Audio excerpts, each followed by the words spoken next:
situação que desde as Sagradas Escrituras já parecem ter sido esclarecidas, mas que infelizmente volta e meia retornam à cena católica. Afinal, por que as mulheres não devem servir ao altar?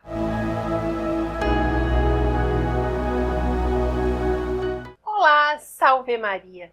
Nosso Senhor Jesus Cristo, que é Deus e nosso grande mestre, enquanto conviveu aqui na Terra, pôde contar com a ajuda dos seus discípulos, principalmente após a ordenação dos apóstolos em sacerdotes, não é mesmo? Aos quais ele quis dotar de poderes especiais, digamos assim, como a transubstanciação e o poder de perdoar os pecados. E claro que nós sabemos que entre o grupo dos apóstolos haviam piedosas mulheres, né, que os acompanhavam. Mas será que nosso Senhor esqueceu delas? Será que ao pensar no sacramento da ordem para os homens e no serviço ao altar, que nós temos registros claros já nas Sagradas Escrituras, né, sendo designado aos diáconos, será que Jesus haveria se esquecido de citar as mulheres? Mas espera aí, deixa eu te perguntar, se você já é inscrito aqui no canal, se inscreva agora para nos ajudar a chegar a mais almas, tá ok? Bem, mas vamos voltar um pouquinho lá na escolha dos primeiros diáconos, né? Porque ela é narrada no livro dos Atos dos Apóstolos, no capítulo 6. Diácono significa aquele que serve, e eles foram escolhidos exatamente para isso. Um serviço importante que seria um grande auxílio aos sacerdotes, no caso, os 12 apóstolos. São Lucas nos conta, lá no livro dos Atos dos Apóstolos, capítulo 6, como eu falei, que como o trabalho para os apóstolos era muito e que algumas vezes alguns grupos ficavam sem ser atendidos, foi decidido escolher 7 varões de boa reputação, repletos do Espírito e de sabedoria.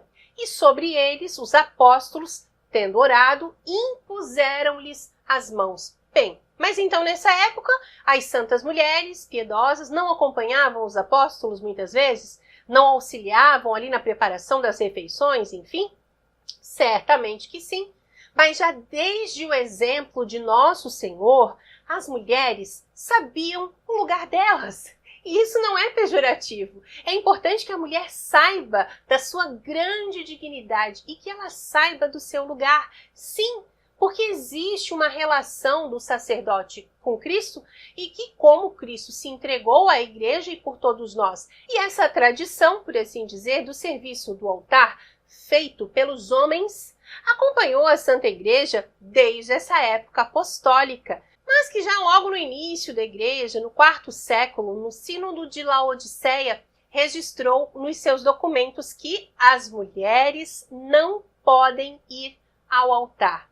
No ano de 1755, o Papa Bento XIV falou claramente em sua carta encíclica Alate Sunt, no ponto 29, que o Papa Gelásio, em sua 9ª carta, capítulo 26, aos bispos de Lucânia, condenou a prática maligna que havia sido introduzida das mulheres que servem o sacerdote na celebração da missa.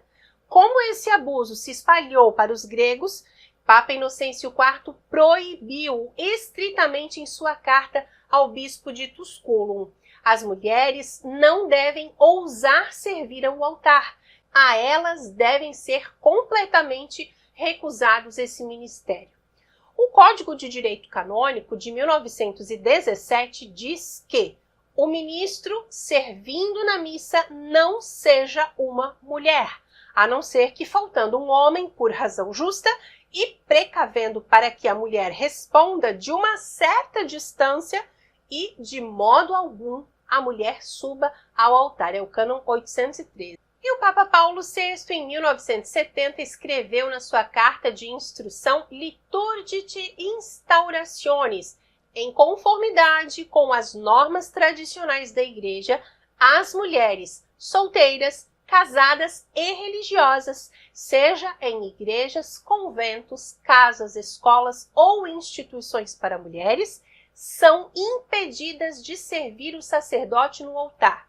E nós sabemos que no novo Código de Direito Canônico não há nada que revogue ou anule essa disposição, portanto, ela ainda é válida juridicamente enquanto uma lei eclesiástica. Esse texto que eu citei do Papa Paulo VI, de 1970, foi usado como uma referência no decreto sobre as normas litúrgicas que foi promulgado para conter os abusos que já preocupavam o Papa São João Paulo II, como pode ser visto ali na referência 11 do texto Observância das Normas Litúrgicas e Ars Celebrandi. O Papa, na época, São João Paulo II, repetiu claramente em sua instrução Inestimabile Donum, e eu vou ler para vocês aqui, abre aspas. Há, naturalmente, vários papéis que as mulheres podem desempenhar na Assembleia Litúrgica. Estes incluem a leitura da Palavra de Deus e a proclamação das intenções na oração dos fiéis. Às mulheres, contudo, não é permitido atuarem como servas no altar. Fecha aspas. Mas nós sabemos, né, que depois da Revolução Sexual houve, assim, uma constante pressão para que as mulheres assumissem cargos, inclusive dentro da igreja. Pressão essa que nós podemos claramente perceber que veio do movimento feminista. De modo que hoje a igreja, que é, digamos, chamada ainda de patriarcal, né, tem mulheres fazendo absolutamente tudo, fazendo até demais. Enquanto ali os homens estão reduzidos, sei lá, a uma pastoral do terço dos homens, né? E isso é um sinal claro do adoecimento, da complementariedade entre o homem e a mulher. E não é difícil notar que uma das maiores pressões que a igreja sofre é a de dar o sacramento da ordem também para as mulheres. Porque uma vez que o povo já está tão habituado a ver as mulheres fazendo tudo, né, caso um dia essa ideia seja proposta, a maior parte do povo vai achar bom. Afinal, ela é tão boazinha, né? Ela faz tudo tão bem feitinho, ela fala tão bem. Eu vejo, por outro lado, também que colocar as mulheres no altar é dessensibilizar o povo, sabe? Gradualmente vai fazer com que um dos pilares da igreja seja ainda mais questionado.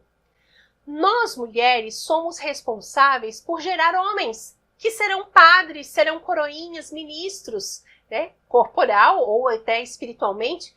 Não é a nossa missão tomar o lugar deles e depois ainda ficar reclamando, né, que não tem homem decente na igreja, enfim. Todo o caminho de desordem não vem de Deus. A desordem vem justamente da nossa inclinação para o mal e para o pecado, que consiste em querer, insistimos, aliás, em querer conduzir as coisas, né? A ordenação de mulheres é uma porta fechada, como diz o Papa Francisco, só que as janelas para o desequilíbrio foram abertas. E cabe a nós, mulheres, tomarmos de fato o nosso papel e fecharmos essa janela da desordem. Porque enquanto as mulheres buscam ser ministras de tudo, os seminários estão vazios hoje em dia, os homens acabam deslocados na igreja. Mulheres, percebam que as funções que nos foram legadas são sublimes. Na maternidade, como catequistas, professoras, conselheiras, formadoras, cuidadoras da igreja, né?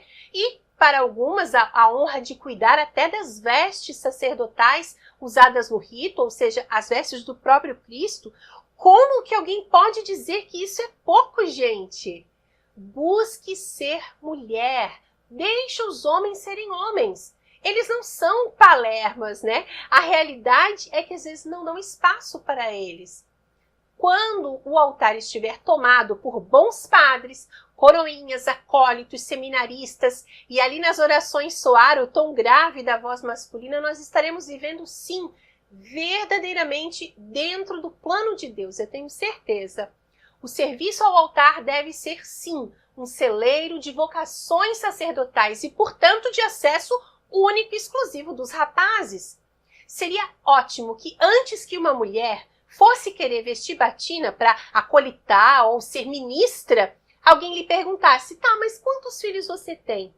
É interessante, né, que ninguém pergunta sobre a missão radical da mulher, vocês não acham? Não é estranho que ninguém fale sobre isso?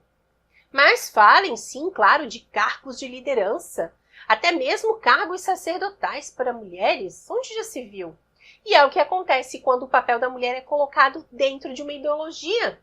Porque o lar, a criação dos filhos, é visto como menos importante do que uma liderança ou de qualquer ofício, né, que não é próprio das mulheres. É o que o feminismo faz, né? Ele diz valorizar a participação feminina.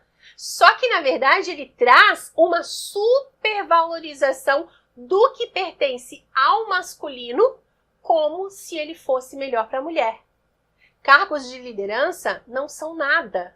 Nada, ainda mais quando a mulher se fecha à missão de ter quantos filhos Deus quiser lhe enviar. E isso eu falo também espiritualmente. É uma afronta horrível, mas disso ninguém fala. Esse é o papel da mulher na igreja: gestar, gerar e educar, corporal e espiritualmente, os filhos de Deus. Nada que uma mulher faça dentro da igreja ou no trabalho supera essa missão radical. Nada. E me fala se você já tinha parado para pensar sobre a modificação, até diabólica mesmo, né? No sentido do serviço da mulher dentro da igreja. E também compartilhe esse vídeo aí com as suas mulheres, com as suas amigas, né? Pessoas que precisam refletir sobre esse assunto, tá bem? E por isso você já sabe, né? Que nos ajuda e muito a evangelizar. Que Deus te abençoe. Salve Maria Santíssima!